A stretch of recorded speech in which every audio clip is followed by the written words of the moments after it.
নমস্কাৰ আকৌ বহুত দিনৰ মূৰত এটা নতুন ভিডিঅ' লৈ আকৌ এবাৰ আপোনালোকক স্বাগতম জনাইছোঁ। ভিডিঅ' বহুত দিন বনোৱা হোৱা নাই মানে আপোনালোকে সকলোৱে এই বিষয়ে জ্ঞাতই যে আমাৰ উজনি অসমৰ এই জিলাকেইখনত কেনেকুৱা পৰিস্থিতি মানে হৈছে বা হ'ল আপোনালোকে সকলোৱে মানে গম পায়। একেবাৰে কিছু ঠাইতো একেবাৰে শেষ হৈ যোৱাৰ নিচিনা, মানুহৰ গোটেই জীৱন ধ্বংস হৈ যোৱাৰ নিচিনা অৱস্থা। গতিকে সেইবোৰ দেখি শুনি পেলাই মানে মনটোৱে নাই কোৱা যে কিবা এটা ভিডিঅ' বনাওঁ বা কিবা এটা কৰোঁ, এনেকুৱা ধৰণৰ একোৱেই মনটোৱে নাই কোৱা। এতিয়াও বস্তুবোৰ অকণমান আগৰ পৰিস্থিতি বা ঠাম কাটিছে যদিও মানে মনবোৰ ভাল লগা হোৱাই নাই। এতিয়াও মানুহবোৰক দেখিলে, ভিডিঅ'বোৰ দেখিলে এতিয়াও বেয়া লাগে। বাৰু সেইটো সকলোৰে চাগে এনেকুৱা হৈছে, মোৰ বুলি নহয়।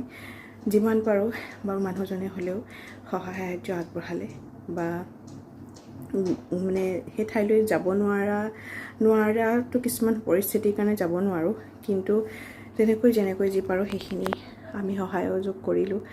বাৰু এতিয়া দিনবোৰ গ'ল, আকৌ খালি এনেকুৱা এটা মানে বানপানী বুলি নকওঁ, এনেকুৱা মহাপ্ৰলয় আকৌ নাহক, দিনবোৰ খুব এনেকৈ ভালদৰে যাওক, সকলোৰে জীৱনবোৰ আকৌ আগৰ নিচিনা ধুনীয়া হওক, সেইটোৱেই মানে বিচাৰিছোঁ। বাৰু এতিয়া মানে এই বস্তুবোৰৰ পৰা অকণমান আঁতৰি আহি পেলাই ভিডিঅ'টো আকৌ ষ্টাৰ্ট কৰিছোঁ। আৰু এতিয়া মোৰ চলি আছে একেবাৰে থাৰ্ড ট্ৰিমেষ্টাৰ। গতিকে মই ভাবিছোঁ যে মই এই প্ৰেগনেঞ্চি সময়খিনিত মানে ডক্টৰৰ পৰামৰ্শ মতে কেনেকুৱা ধৰণৰ কি গ্ৰহণ কৰিছিলোঁ, মানে খোৱা বোৱা লৈ পেলাই প্ৰেগনেঞ্চি যিখন ডায়েট থাকে আমাৰ, সেইখন কেনেকুৱা ধৰণৰ কি কৰিছিলোঁ, মই সেইখিনিকে বোলো আপোনালোকৰ লগত মই শ্বেয়াৰ কৰোঁ। আৰু ভিডিঅ' কিবা এনেকুৱা কৰি পেলাই মনটোকে অকণমান মানে সেইখিনি বস্তুৰ পৰা অকণমান আঁতৰাই আনো বুলি ভাবি পেলাই ভিডিঅ'টো ষ্টাৰ্ট কৰিছোঁ। গতিকে ভিডিঅ'টো সকলোৱে শেষলৈকে চাব বুলি আশা থাকিলে।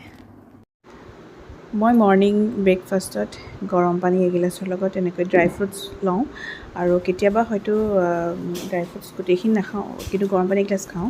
তাৰপাছতে এনেকৈ বইল ডিম খাওঁ, মানে গৰম পানী খোৱাৰ ঠিক আধা ঘণ্টামানৰ পাছত। আৰু লগতে এনেকৈ কেতিয়াবা শুকান ৰুটি থাকে, লুচি থাকে, আৰু লগত কেতিয়াবা বুট দালি বা এনেকৈ মটৰ ঘুগুনি, তেনেকুৱা টাইপত ব্ৰেকফাষ্টটো খাই লওঁ। তাৰপাছত মোৰ টেবলেট থাকে খাবলৈ, সেইখিনি খাওঁ। আৰু এইখিনি এটা মানে প্ৰ'টিন পাউডাৰ এটা দিছিলে ডক্টৰে, সেইটো খোৱা হয় গাখীৰৰ লগত, আৰু সেইটো প্ৰত্যেক দিনাই ব্ৰেকফাষ্ট কৰাৰ পাছতেই খাওঁ, আৰু 10-15 মিনিটৰ পাছত তেনেকৈ। তাৰপিছতে অলপ সময় তেনেকৈ থাকোঁ, একো ধৰণৰ খোৱা নহয়। আৰু দুপৰীয়া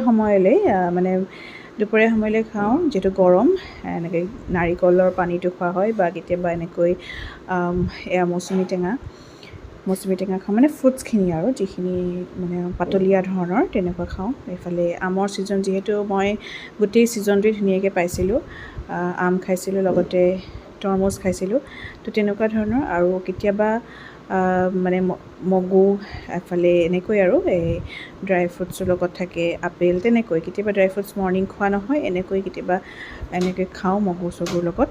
তাৰপিছত তিয়ঁহো খাওঁ, তিয়ঁহটো খালে ভাল। আৰু মই কেতিয়াবা নিমখ অকণমান দি লওঁ, কাৰণ মানে কেতিয়াবা বহুত বেছি হেৰিয়া নিচিনা লাগে।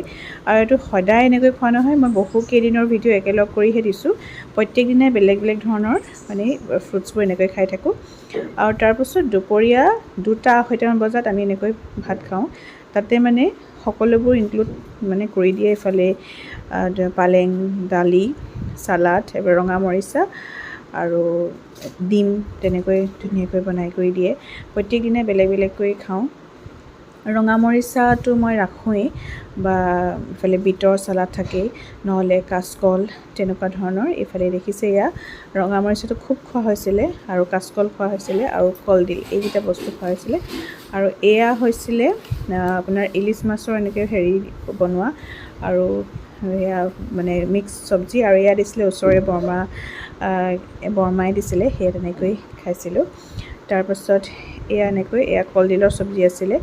তো তেনেকৈ ভাত সাজত মানে কিবা এটা আইৰণ মই ৰাখিবলৈ বা এনেকুৱা ৰাখিব চেষ্টা কৰোঁ, আৰু মায়ে তেনেকৈ ধৰণে বনাই দিয়ে।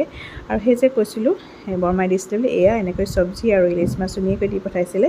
তো তেনেকৈ এদিন দুপৰীয়া সাঁজটো তেনেকৈ বৰমাই দিয়া ব্যঞ্জনেৰে খালোঁ, বৰ ধুনীয়াকৈ বনাইছিলে, তাৰ কাৰণে বহুত ধন্যবাদ বৰমা। ভিডিঅ'টোৰ যোগেদিয়ে কৈ দিছোঁ।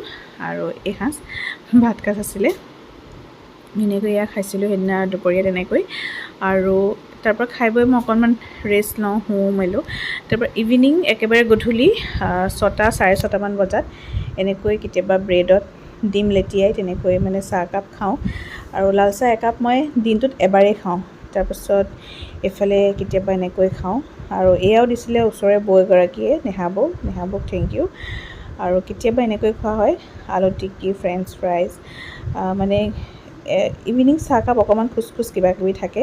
আৰু কেতিয়াবা এনেকৈ ভেদাইলতাৰ পকৰি মায়ে বনাই দিয়ে চাহৰ লগত আবেলি সময়ত। তো তেনেকৈ ধৰণে খাই থকা হয়। বৰ মানে আবেলি চাহকাপ অকণ খাওঁ কিবাকিবি আৰু দেই, মন যায় কাৰণ। তাৰপিছত কেতিয়াবা এয়া এনেকৈ মাখানা আৰু গাখীৰ খাওঁ। গাখীৰত মই মাখানা অকণমান দি লৈছিলোঁ এনেই আৰু কেনেকুৱা লাগে বুলিয়ে, এনেকৈ খাওঁ। তাৰপাছত কেতিয়াবা এয়া এনেকৈ গাখীৰ, ব্ৰেড, আলু চপ। তো তেনেকৈ ধৰণে অকণমান মানে সেই ভাত হোৱালৈকে পেটটো অকণমান ভৰাই ৰাখোঁ।